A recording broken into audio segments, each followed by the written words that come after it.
Can money buy happiness? Yan ang madalas na itanong ng mga tao sa social media. At marami din naman nagsasabi na bakit may mga mayayaman pero malungkot pa rin. Well, ang sagot ko, oo naman, magiging masaya talaga ako kapag may pera ako. At sa mga nagsasabing hindi sila magiging masaya kahit may pera sila, well, ito ang GCash account ko. Transfer nyo na lang yung pera nyo sa akin. And for sure, mapapasaya ako nito. Sa totoo lang kasi, money can definitely buy you happiness, lalo na kung mahirap ka. Basically, kung sinasabi ng mga tao na money cannot buy happiness, is either wala sila nun o hirap silang i-manage yung pera nila. Narito kasi ang isang pagkakamali ng karamihan ng tao. Di ka dapat kasi emotional pagdating sa pera mo, pero kung wala ka namang pera, ay maapektuhan ka nito emotionally. Isipin mo na lang, ang hirap maging masaya kung nakikita mo ang anak mo na nagugutom, ang hirap maging masaya kung lubog ka sa utang at di mo ito mabayaran. Karamihan ng problema natin ngayon ay money-related. Sabi ko nga sa isang post ko, 80% ng problema o worries ng mga tao ngayon ay kayang isolve ng pera. Isipin mo ito, kung ang happiness ay dahil sa may peace of mind ka, then ang kawalan ng pera ay sisirain naman ang happiness mo kasi magiging magulo ang isip mo. Marami ang magkakaroon ng magkakaibang mga sagot sa katanungan na ito. Kaya sa video na ito, pag-uusapan natin ang relationship tungkol sa pera at happiness at kung kaya ba talagang bilhin ng pera ang kasiyahan at kung ano-ano ba ang kaya at hindi kayang bilhin ng pera. Maraming tao ang pumapasok sa trabaho araw-araw para kumita ng pera at dapat lang kasi kailangan natin ng pera para makabili ng mga gamit, damit, pagkain, medical care, pambayad sa mga bills at bahay na matutuluyan. At kung wala kang pera, then di mo kayang i-provide ang mga ito. Ito ang dahilan kung bakit ang kawalan ng pera ay nagbibigay ng matinding lungkot at stress sa atin. Kaya ang pagkakaroon nga ng pera ay of course kaya magbigay sa atin ng kasiyahan dahil nagbibigay ito ng mga kailangan natin para mabuhay ng normal.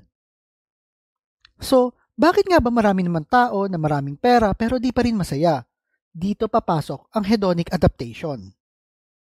Sa paglipas ng panahon, natutunan ko na ang pagiging masaya ay mas komplikado pa kaysa sa simpleng dami ng pera sa iyong bulsa. Oo, ang pera ay may kakayahan na tugunan ang ating mga pangangailangan at masabing, okay, masaya ako sa ngayon. Ngunit ito ay panandalian lamang na maaaring mawala kapag nangyari ang hedonic adaptation. So, ano nga ba ang hedonic adaptation? Ito ay ipapaliwanag ko sa pamamagitan ng senaryo na ito. For example, may latest iPhone ka at kakabili mo lang.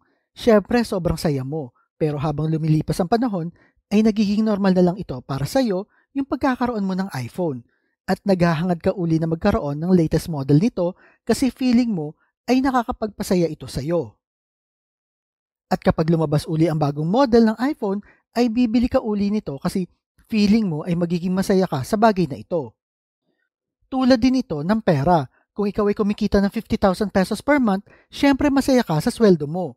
Pero habang lumilipas ang panahon, ay nagiging normal na lang ito sa'yo yung sumisweldo ka ng 50,000 pesos per month at maghahangad ka uli na mas mataas na sweldo. Hindi ito matatapos hanggat hindi ka nakukontento sa natatanggap mo at patuloy ka pa rin maghahangad na mas mataas pa. So again, can money buy happiness? Well, maraming bagay ang kayang bilhin at di kayang bilhin ng pera. Ito ang mga example at uunahin ko siyempre yung mga kayang bilhin ng pera. Naalala niyo ba yung mga post ko at mga videos tungkol sa pera? Marami ang nagsasabi sa akin na money cannot buy happiness. Marami ang nagsabi sa akin na pera naman daw ay di importante at di naman daw ito kayang bilhin ang kaligayahan ng tao. Pero tanong ko nga, kung di nga kayang bilhin ng pera ang kaligayahan, bakit pa tayo nagtatrabaho na mahabang oras para lang kumita ng pera? Kaya sa video na ito, pag-uusapan natin kung ano ba talaga ang mga bagay na kayang bilhin ng pera. Una ay ang freedom o kalayaan. Para sa akin, money equals freedom. Kung may pera ka at ayaw mo sa trabaho mo, then pwede kang umalis. Di ka masaya sa tinitirhan mong bahay, bumili ka na lang ng bagong bahay sa ibang lugar. Ang freedom o pagiging malaya ay yung kaya mong gawin yung bagay na gusto mo at kahit anong oras mo itong gustong gawin. For example, gusto mong ma-experience ang mag-travel sa ibang lugar pero imposibleng makapag-travel ka kung busy ka kakatrabaho at pinagkakasya mo lang yung perang kinikita mo sa trabaho mo. Pangalawa ay ang oras. Mahilig sabihin ng mga tao na di daw kayang bilhin ng pera ang oras, pero actually, kaya nito sa ibang paraan. Kayang bilhin ng pera ang malaking portion ng oras mo At kung may pera ka ay di mo kailangang magtrabaho at pwede mo makasama ang pamilya mo. Yung oras na uubusin mo sa paglilinis ng bahay, pwede kang mag-hire ng tao para maglinis ng bahay mo. Kung may pera ka ay kaya mong kumuha ng mga tao na magtatrabaho para sa iyo upang malibre ang oras mo at magawa mo yung mga bagay na gusto mo. Pangatlo ay yung peace of mind o kapayapaan ng pag-iisip. Ang pera ay kaya magbigay sa iyo ng lahat ng uri ng security para magkaroon ka ng payapang pag-iisip, from financial, physical at psychological. Feeling mo ay may gusto mang hold up sa iyo, mag-hire ka ng security guard mo. Gusto mong kumain ng masustansyang pagkain, mag-hire ka ng mga tao magluluto para sa iyo ng masustansyang pagkain. Lumaki ang bill mo kakagamit ng aircon mo, then bayaran mo. Ang pera ay kaya magbigay sa iyo ng peace of mind. Yung tipong makakatulog ka ng mahimbing knowing na may bahay ka pa rin bukas at may kakainin ka pa rin. Yung payapa yung pag-iisip mo na di ka natatakot na mawalan ng trabaho kasi alam mo na mabubuhay ka pa rin at may business o investments ka na susuporta para sa iyo. Yan ang nagagawa ng pera. Pang-apat ay ang comfort. Kaya ng perang gawing komportable ang buhay mo. Kaya nitong ibigay ang bahay na gusto mo o yung bagong SUV na pinapangarap mo compare sa motor mo na sirain. Kung naiinitan ka, kaya mong ipa-aircon ng buong bahay mo. Yan ang nagagawa ng pera. Kaya mong mag-agahan kasama ang pamilya mo knowing na sila din ay nabubuhay ng komportable. Malaki ang impact nito kasi ramdam mo ang sarap ng buhay.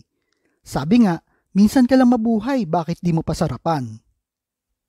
Panglima ay mga bagong gamit. Ito ang masaya kapag may pera ka. Kaya mong bumili ng mga gamit na gusto mo. May bagong labas na iPhone, pre-order agad. Nakita mong sale sa mall, then mag-shopping ka. Bumili ka ng mga bagong sapatos, damit, relo at kung ano-ano pang gusto mo. Kahit alam mo na magastos, confident ka na may pambayad ka at ito ang sarap na may pera ka. Pang-anim ay mag-travel o magpunta sa ibang lugar. Sino ba namang ayaw mag-travel? Kung ikaw ay may pera, ay kaya mo mag-travel sa ibang lugar habang ikaw ay may mga tauhan na gumagawa ng mga bagay na dapat ikaw ang gumagawa. Ang pagpunta sa ibang lugar o ibang bansa ay nakakatulong din sa iyo para maintindihan mo ang iba't ibang kultura ng mga tao, sa mga kaalaman nila at paniniwala sa buhay. Ang pangpito ay ang experience. Yung lugar na gusto mong puntahan, kaya mo yan pag may pera ka. Yung pagkain na curious kang tikman, kayang bilhin ng pera yan. Ang mga tao kasi ngayon ay di naiintindihan ang importansya ng experience kasi iniisip nila na gastos lang ito o di naman importante. Pero ang di nila naiintindihan na ang mga experience na ito ay dadalhin mo at makakasama mo sa buhay hanggang sa pagtanda nyo. Kaya importante na mag-invest ka rin sa experience mo. Pangwalo ay mas marami pang pera. Lahat ng nasabi ko dito ay totoo at exciting naman talaga. At kung may pera ka, ay pwede ka pang gumawa ng mas maraming pera. Hayaan mo na ang pera ang magtrabaho para sa iyo. Di tulad ng wala kang pera, kung may pera ka ay pwede kang bumili ng mga assets na pwede magbigay sa iyo ng mas marami pang pera. And the more na marami kang pera, the more na free ka, marami kang oras, maraming lugar ka mapupuntahan, maraming pwede kang ma-experience, may peace of mind ka kasi komportable ka sa buhay mo at secure yung pakiramdam mo. Ang pangsyam ay legacy o pamana. Kahit wala ka na sa mundo ay pwede kang mag-iwan ng pamana sa mga kamag-anak mo at sa ibang tao na tatagal kahit sa paglipas ng panahon. Kahit na yung taong tinulungan mo o yung buhay na binago mo dahil sa donation mo ay malaking bagay ito. Iiwan ko kayo ng isang quote at sana ay magkaroon ito ng impact habang kayo ay nabubuhay pa. Ganito yun. Ang sabi nga nila, 2 beses kang mamamatay. Yung una ay nung iniligay ka sa libingan mo at yung pangalawa naman ay kapag huling beses na binanggit ng ibang tao ang iyong pangalan. Punta naman tayo sa mga bagay na hindi kayang bilhin ng pera. Una, totoong kaibigan. Ang katotohanan ay karamihan ng mga tao sa paligid mo ay may mga hidden agenda palagi. Maaring di mo naman talaga sila tunay na kaibigan kundi nakikisama lang sa iyo dahil may pakinabang siya sa iyo.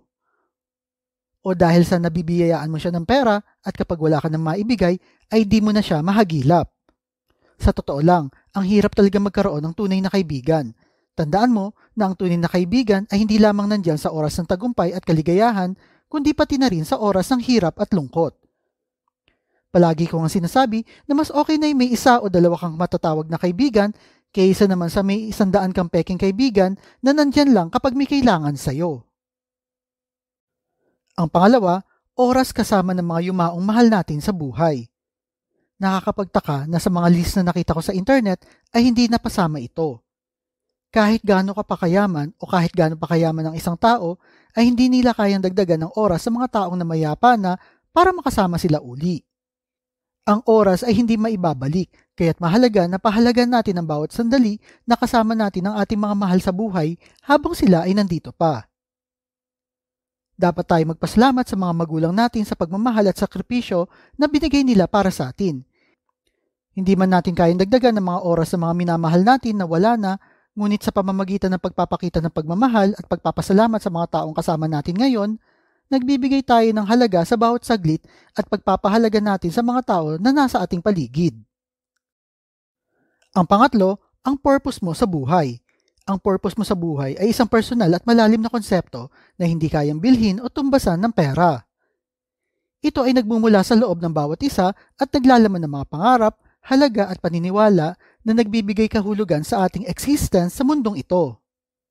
Hindi ito nasusukat sa dami ng yaman o material na bagay na ating nakakamit, bagkus ay kung paano natin magagampanan ang ating mga tungkulin at kung paano tayo makakatulong at makakaambag sa mundo at sa ibang tao. Ang layunin natin sa buhay ay nag-uugat sa ating mga pangarap, kakayahan at karanasan na hindi nababayaran ng anumang halaga ng pera. Ang pang-apat, ang oras mo sa mundong ito. Isipin mo ito, kung ikaw ay may ilang araw na lang para mabuhay, pero may ilang bilyon ka naman sa bangko, hindi mo ba ipagpapalit ang pera mo para lang madugtungan ang oras mo? Tandaan mo kahit gaano ka pa kayaman, kapag oras mo na, ay oras mo na. Wala kang magagawa dito kahit anong yaman pa ang meron ka. Walang amount ng pera na kayang dagdagan o dugtungan ng oras mo dito sa mundong ito. Kaya be humble sa mga taong nakapaligid sa iyo.